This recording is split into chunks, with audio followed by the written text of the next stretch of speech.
महादेव का किरात अवतार। जब अर्जुन का अहंकार चूर चूर हुआ। क्या आप जानते हैं कि महाभारत के महायुद्ध से पहले अर्जुन को स्वयं महादेव ने एक शिकारी का रूप धरकर ललकारा था। आज जानते हैं उस अद्भुत कथा को जिसने अर्जुन के भीतर के धनुर्धर को एक नई विनम्रता दी।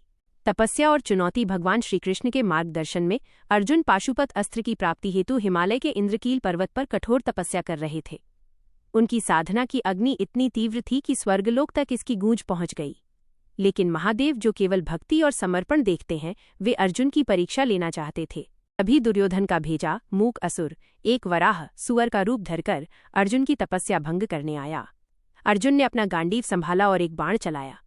उसी क्षण एक वनवासी शिकारी किरात ने भी अपने धनुष से उस पर प्रहार किया। सुअर के मरते ही दोनों में विवाद छिड़ गया। अर्जुन ने गर्व के साथ कहा, ये शिकार मेरा है। शिकारी बना वो साधारण सा दिखने वाला पुरुष टस से मस नहीं हुआ।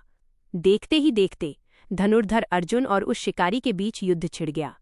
अर्जुन अचंभित थे, उनके दिव्य बाण उस शिकारी को छू तक नहीं पा रहे थे। अंत में जब अस्त्र शस्त्र समाप्त हुए तो मल्लयुद्ध शुरू हुआ। साक्षात महादेव की शक्ति के आगे अर्जुन पस्त होकर धरती पर गिर पड़े। सत्य का साक्षात्कार अपनी हार स्वीकार करते हुए अर्जुन ने मिट्टी का शिवलिंग बनाकर पुष्प अर्पित किए। तभी एक चमत्कार हुआ। वो माला शिवलिंग के बजाय उस शिकारी के गले में दिखाई दी। अर्जुन का मस्तक स्वतः ही झुक गया।